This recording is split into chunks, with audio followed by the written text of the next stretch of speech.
Did you know that in the 15th century, the Songhai Empire was richer than all of Europe combined? This empire, stretching across West Africa, was a hub of gold and salt trade, its wealth unmatched by any European kingdom of the time. Yet, this story remains largely untold in mainstream history. Welcome to the cinematic journey of African empires, where film becomes a powerful tool to reclaim and retell the grandeur of Africa's past.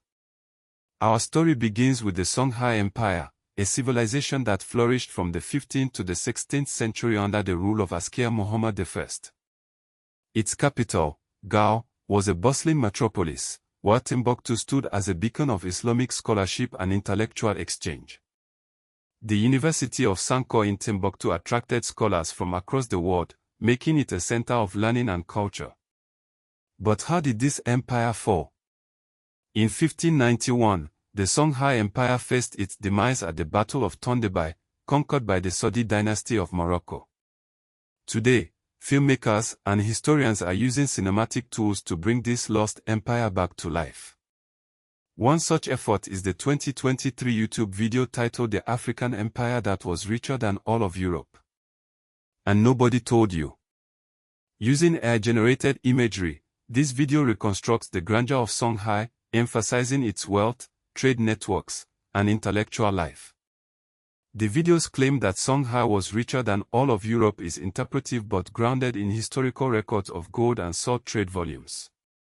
Transitioning from Songhai, we turn to the father of African cinema, Ousmane Sembène. Born in Senegal in 1923, Sembène is widely regarded as the pioneer of African filmmaking. His 1977 film Ceddo is a landmark in African cinema, portraying the clash between indigenous African religious systems and the arrival of Islam and Christianity. Set in 18th century Senegambia, Ceddo tells the story of the kidnapping of a king's daughter by Muslim clerics and the resistance of the Ceddo, traditional warriors loyal to the king. The film was banned in Senegal for years due to its critical portrayal of religious and political authority. Yet, Ceddo remains a powerful testament to African resistance and agency.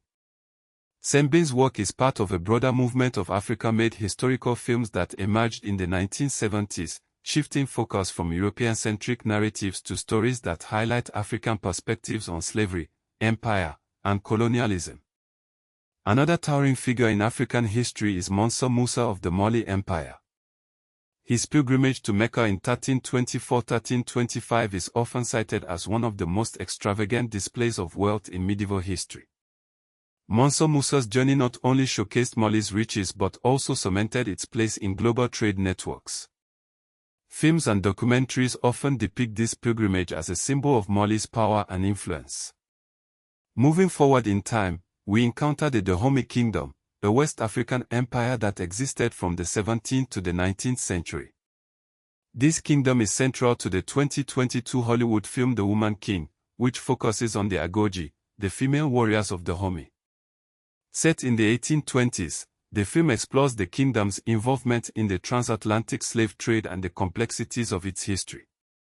While The Woman King blends historical fact with dramatic license, it has sparked renewed interest in African imperial histories.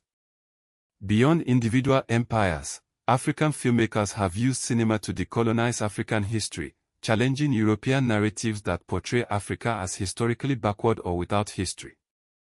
Films like Yulène from Mali and Hyenas from Senegal draw on African oral traditions, mythology, and political structures to present complex pre-colonial worlds. These films emphasize that African empires were part of global trade networks and intellectual exchanges, reclaiming African public memory. In recent years, AI-driven cinematic reconstructions have emerged as a new way to visualize African empires. The use of AI-generated imagery in historical documentaries represents a modern twist on oral history, blending historical data with speculative visuals to bring the past to life. These reconstructions serve as visual archives, especially in contexts where written histories are scarce or Eurocentric. As we conclude our journey, we reflect on the cultural and educational impact of these films. Cinematic portrayals of African empires contribute to national and Pan-African identity, reinforcing pride in pre-colonial achievements.